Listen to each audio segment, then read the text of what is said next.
Welcome to our brand new podcast that we have decided to start from today. Many weeks went by to prepare for this podcast, and finally, I'm doing podcast with Mr. Anmol, my best friend. We kind of knew each other from back in primary school days and in high school, but really got to bond in these past few years. So, Mr. Anmol, how are you? I'm good, mate. I'm good. Uh, so, like my best friend said, I'm Anmol Pratap. I'm the founder of Rebel Computer Consulting at Rebel Computers Fiji. You can follow us on social media. So, I'll be accompanying my best friend here to start his podcast, his own network. So, this will be our trial run. It's just gonna be for half an hour, and after this, we'll test out the audio, the video, and everything. We'll upload it on our socials and also YouTube, and we'll see how you guys like it. Yeah, exactly. So today we will just briefly introduce ourselves. So briefly, we are from Fiji Islands. I'm not sure if you heard of Fiji Islands before, but it's right here in the South Pacific. We are here next to New Zealand and Australia as neighbors, and we are here in the main island of Viti. So that's where we are coming from to you guys, and it's basically for us to get to know each other, you get to ask us questions, and we get to answer it, and also we'll be bringing on some guests later on in our coming podcast. And this is like we are building a community really to showcase our talents and showcase the knowledge that is available here in the Pacific. Exactly, my friend. So, in future episodes, you'll be seeing guests who are experts in their field, and we'll be interviewing them so they can share their knowledge and expertise in those particular areas, depending on whichever is the topic. So, for today, our trial run, there is no specific topic or any area to focus on. We'll just be having some casual conversations, just going over some events in life, just so we can make up an half an hour content, and then we'll decide the format from there. Yeah, exactly. So first of all, we'll talk about our relationship in primary school. Did we ever get to meet each other in high school? In primary school, sorry. I actually joined Bhawanidal Primary School from class 2. Okay. So from class 2 to class 8, I don't recall us like getting together Yes. very much. Yeah, all I remembered was that you were in O1 stream and we were in O3. For those of who are not familiar with it, so here we go by classes 1, 2 up till 8, and we are streamed into 3 streams. Particularly, if you're starting in class 1, it would be 101, 102, 103. So for him, he was in 101 stream, and us, we were in a 03 stream. Yeah, so that's the way public schooling kind of works in Fiji. So it depends on how large a particular school is, and then they divide the classrooms in like O1, that's one room, O2, O3. Sometimes it can be like O4, O5 as in our high school, Yes. and then each number will be, sometimes it can be assigned to a particular discipline. Like in high school, it will be like O1 could be pure science, that's what they call it. So that's biology, chemistry, physics, and all that, the hard sciences.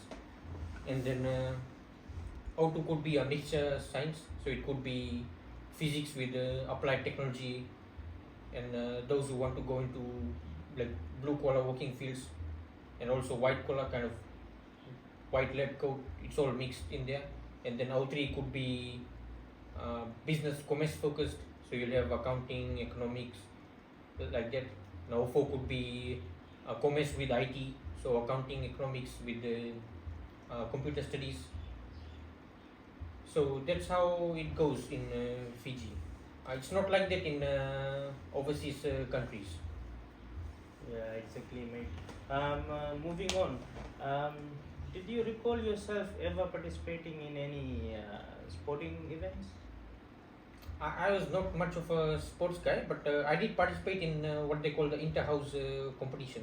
Okay. So they used to divide us in these colored groups.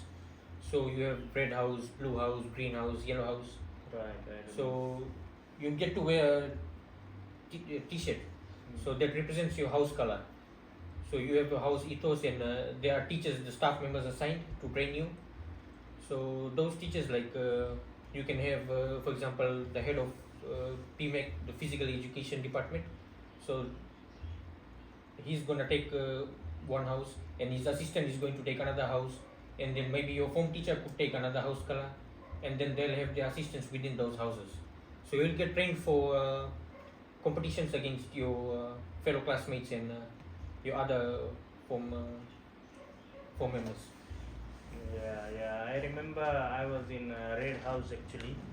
Uh, the first event that I volunteered myself to participate was the 75-meter run, but unfortunately, I couldn't make that one for that one. So, but later on, I participated in the shot put, in the softball throw, and it was kind of fun. But also, I envied those people that participated in track events. But the reason why I couldn't build up the courage to participate in track events is I was kind of not confident in my abilities, especially growing up. I was kind of like gained weight in that sense. Yes, bro, I share your concerns. So I was this like skinny, kind of geeky looking guy, all the way from primary school up to high school. So that's how most people, including teachers, they saw me. And I did not have much of an endurance, much stamina to go on long track events. So I was also in Red House, and I recall maybe in uh, I think in year 7 or 8, somewhere around that, I participate in what they call a sack race. So Yeah, you've yeah. seen the bag of flour, so the empty. So when it's emptied out, so you just hop into that and you just jump until it's like 100-meter event. So you have to jump in a sack and then beat the other guys out. I remember that I participated once, but before the finish line, I fell down. Yeah, that used to be a common occurrence, especially because you're bound by a sack. And then those events, like they harness our ability to take challenges earlier in life. And the thing that I'm particularly regretting was I didn't build up or muster that courage to at least give it a go in track events, because another factor that decided it was kind of bullying. Like in schools, you have a set of students who are cool, who are athlete. You have a set of students who are nerdy. You have a set of students who are like backbenchers, and you have a set of students that are just labeled as Average. average, or they won't amount to anything in life. So it's kind of interesting how we got grouped in those student Your category. your own expectations and your peer group, who you're friends with, and what your teachers think of you, what your parents think of you, all that kind of leads to this kind of grouping within the classroom. So everybody kind of knows their place. Yeah. So the geeky guys up front, the first row, so they'll be the teacher's pets. They'll be looking up at the blackboard or whiteboard, whatever. Yeah. And then the average peg behind them, and the backbenchers, well, they're gonna be playing games and not paying attention. Yeah, but a lot of them are athletic. They are pretty well built, so they were the ones mostly into sports. Yeah. And so, you know, looking back in primary school, what is your fondest memory that you treasure during your time? Primary school. Yeah, primary school. Oh boy. Um, I think my final year 8 was nice. We had our teacher was Mr. Ashwin Raj, if I recall correctly. Oh yes, This yes, this yes. yeah, tall guy. Uh, he really put my interest into the sciences, especially health science, and Mm-hmm. I was pretty good at it. In fact, I wanted to be a doctor, but you see, I ended up in this mix of commerce and IT. Yes. Um, some some of you think that I'm actually like I have a degree or a postgraduate in IT. I don't. I actually have a postgraduate in economics, and I have a bachelor's in accounting. I was national topper for accounting in 2015. That's for Fiji wide in the external exams, year 13. And IT, like this was my hobby, so that's I grew into it. I've made a lot of mistakes over the years, and but I love doing this. I love my running my own business. So back to the question, yeah, primary school. So I really like the health sciences. Like I tried to memorize every page of the book. There was like Mm-hmm. this thick health science book. Right. So like I knew the names of all those diseases, how to diagnose them, like what are the symptoms. So it Right. was laid out very clearly. This disease is common in this kind of people, this group. These are the symptoms. This is how you treat it.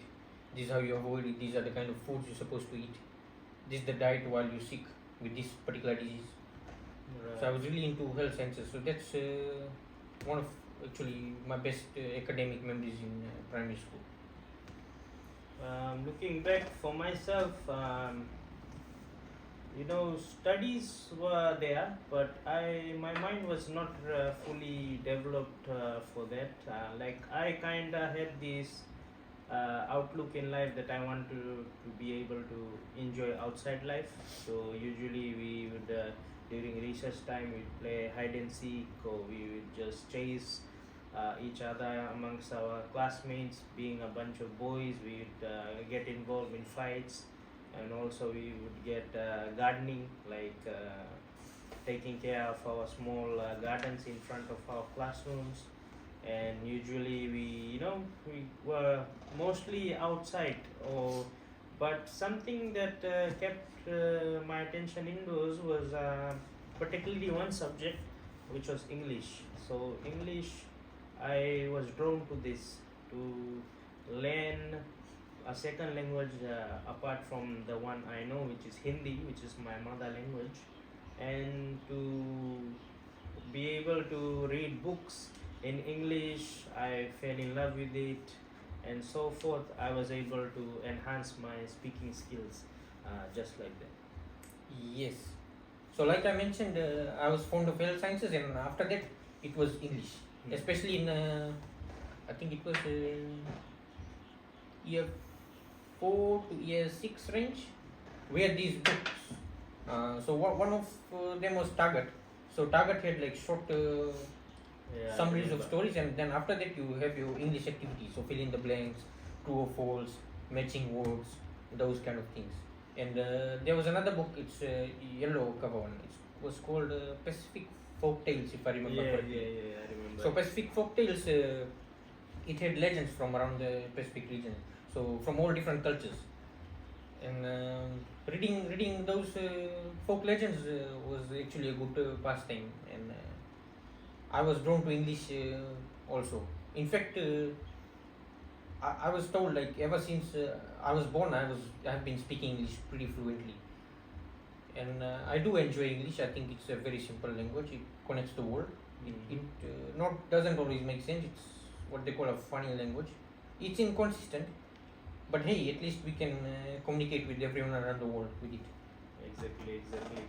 That's the major key point of us learning English back in the days. So as we have come finished primary school, we were in high school, and then now being as adults, nearing our 30s, what do you think of our education system overall? Um, so did I can speak for like when we were back in school. Right.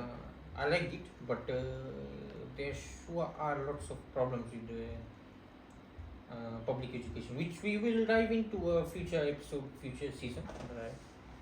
And I'll give you some statistics as to, especially overseas. I've seen it's not really working well.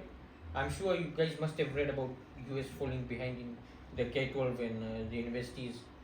Like a lot of them, an alarming number of them can't do mathematics. They can't do basic calculations. They don't know their own history. In fact, I know more history, more American history than they know about themselves. Very true. That's a shocking fact for you.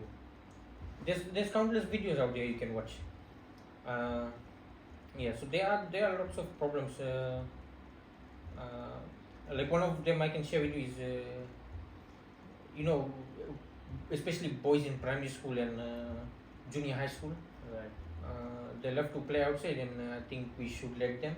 That's how our body actually grows and our brain develops. That's the way it is. But thing is, with our modern public schooling system, it's more. It seems to be favoring the girls because they can tolerate sitting inside for by 2 hours or how many hours you want, but the boys just cannot. We just not made like that. So we look at the blackboard and okay, this is the formula. Okay, so this equation. Okay, I've got the answer. Yes, another one. Then we start to look at the clock. Right. Look at the sun shining outside. Okay, the grass has been cut, so that means it's time for soccer. Yeah. So that's how it is.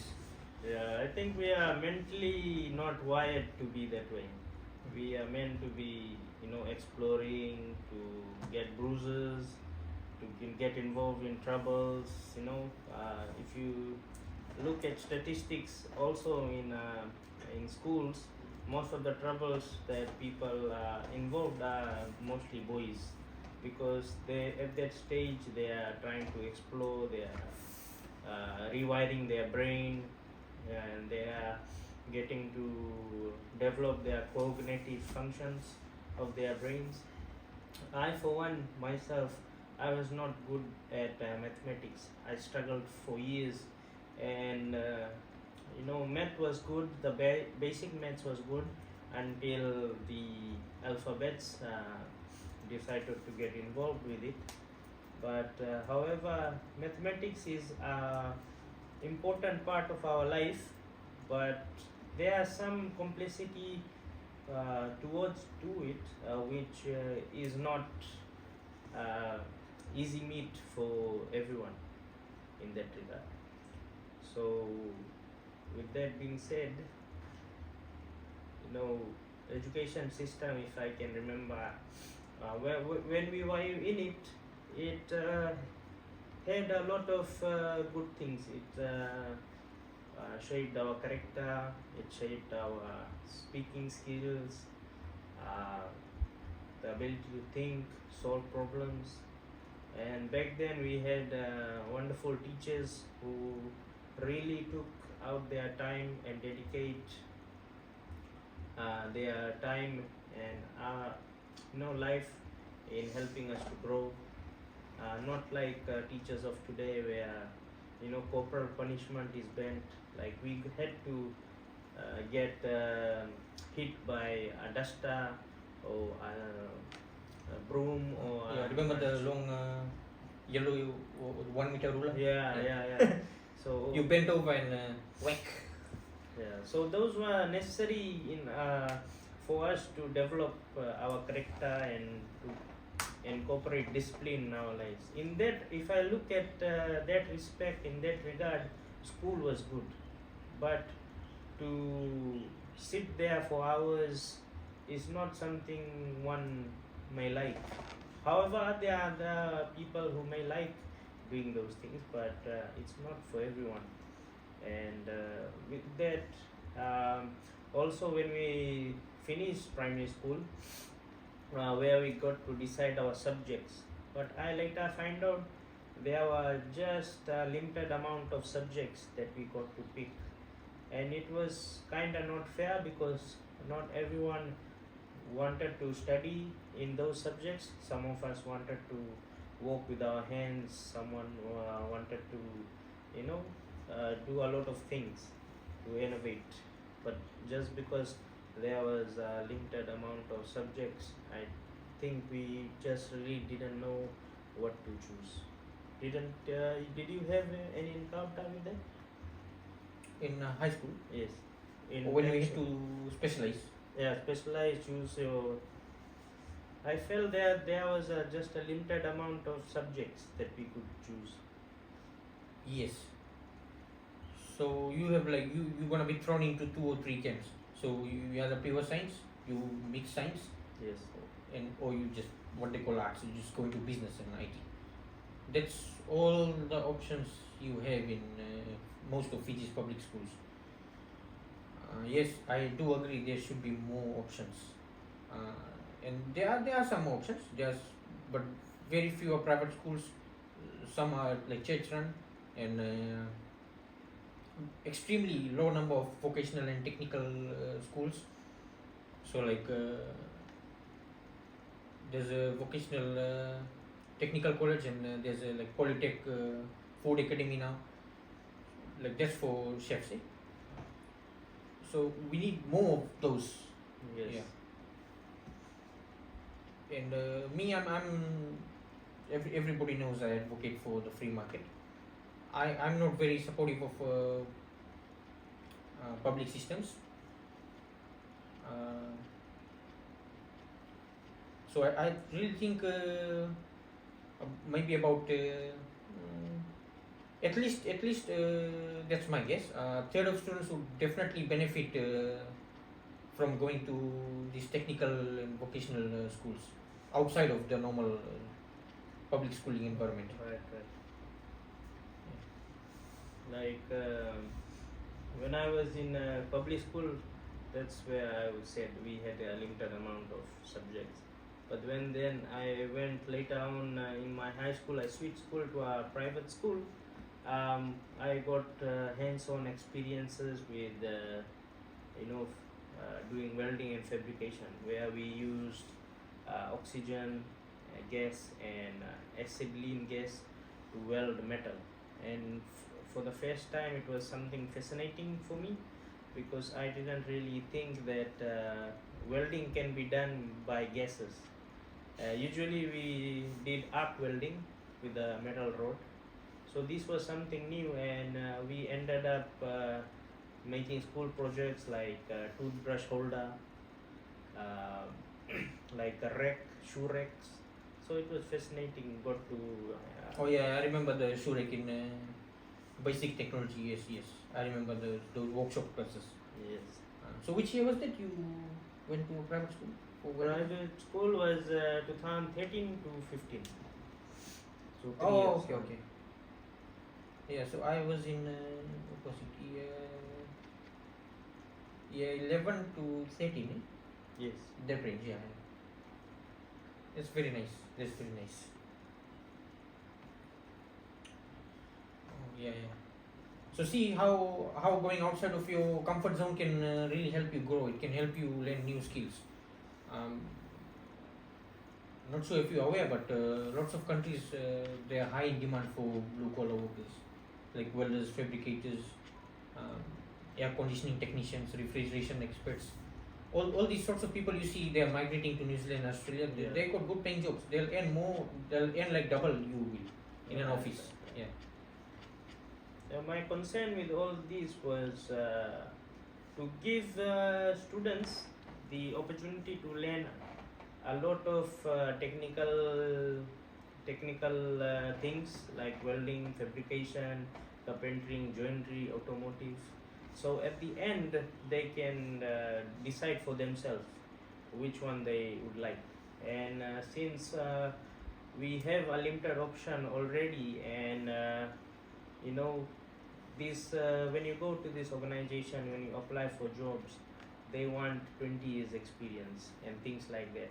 And if we don't start early to learn about these things, to get to play around, get to work around our brain, then that's why we struggle as a community and as a society. What do you reckon? Yeah, you're gonna be really behind if you going for one of those white collar jobs, and so you come out of university and all of a sudden, Okay, you see an advert on the newspaper or whatever online, and then you'll see, okay, Reserve Bank of Fiji, they need a currency analyst or someone, and then okay, 3 years experience. You don't have 3 years of experience. Where are you gonna get the 3 years of experience? Like in terms of finances, they need someone to look at currency stuff. So Exactly. yeah, so where you gonna get the experience for currency? So I can see you have some statistics on. Yeah, I was inside just you. googling just one of the first articles. So what is it about? TheBalanceMoney.com, US education rankings compared to other countries. This article from July. So they're saying there was one test administered in 2022, and the US placed 16th out of 81 countries in science. The top 5 math scoring countries in 2022 were all in Asia. Yeah, what a surprise. Yeah. Mind blowing. US students' math scores have remained steady since 2003. The science scores have been about the same since 2006. So they say this program for international student assessment was administered by the OECD. That's the Organization for Economic Cooperation and Development. Economic students will know. So they're testing 15-year-old students. So that's about 11, yeah, year 10, 11, somewhere there, yeah. So US placed 16 out of 81, and they're doing much worse in maths. So they ranked 34 out of 81, and their score was 465. That's below OECD average of 472, and below the scores of all the top 5, all Asians. So Singapore 575, Macau 552, Chinese Taipei 547, Hong Kong 540, Japan 536. China wasn't included because only 4 provinces participated. I'm sure they would have thrashed the US. In fact, I'm sure you've seen the memes. US math team, and they're all comprised of Asians. It's an interesting fact. Like for me, I initially took accounting, economics, and computer. So this art. So with computer, I really got my way around. With economics, I got to learn the supply and demand and the scarcity and all, but I really didn't have any interest to go into the depths of it. So I never really pursued my Economics. interest further in economics. So I just studied so I could just pass the subject, not much time. And same goes for accounting. So So you ended up taking what? arts. So computer, economics, accounting. Yeah, that's in high school. So we did the same thing, and then after that, And after that, then I basically did a diploma in IT networking. good choice. Yeah, there's still a lot of gainful employment opportunities in the field of networking. Yes. But in Fiji, it's mostly, whom you know kind of basis. So it's so not everyone gets an equal opportunity to showcase what they have studied. And also, since I did complete this education from an Australian institution called TAFE, New South Wales in Australia, so their learning was kind of advanced. Now in Fiji we are lagging behind. We don't have any. When you go into an organization, when you apply there, the network is not set up to standard as we were taught. So when we come to an organization, we pretty much get to just know the basics of it. And just because the standard networking setup cost thousands and thousands of dollars, organization will not just spend their money overnight on that. So how much does the US spend on education? Sorry, I was just reading this article. So numbers for K-12 spending reveal that US spends 16,080 per public school student per year. So that's a total of 794.7 billion, which to my understanding is close to what they spend on the military in a year. Mm-hmm. So no state has achieved an A. Only two states achieved a B: Massachusetts and New Jersey. So that was the question FAQ. Which state ranks first for education in the US? So nobody got an A. That's from the National Center for Education Statistics. Mm-hmm. Yeah. So Education Week assigns each state a grade from A to F based on several factors, and then they said no state achieved an A. So that's interesting. They spend 795 billion and no state achieves an A. Yeah, that was just education in general, and the statistics there you have it by Anmol. So it's at alarming stage, by nature, I think Asian people, they like to be nerds, or they are usually the brain behind such in terms of what you can say, the school system or employee environment. But when you have innovative thinkers, that's where you have a lot of white people. You have Jeff Bezos, you have your Elon Musk, you have these people, Mark Zuckerberg. Yeah. Bear in mind, most of them are school dropouts. Yes. So they took the risk, and they believed in their dream, and they made it happen step by step. It's amazing how it works.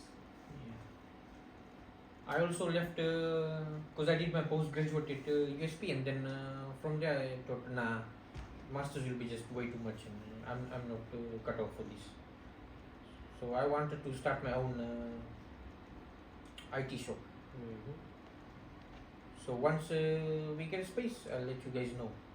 So still looking for space. Do inbox me if you find any space. And I also started a second business. A lot of you don't know about. It's called Patriot Automotive Servicing at Patriot Auto Servicing. So you can follow me there.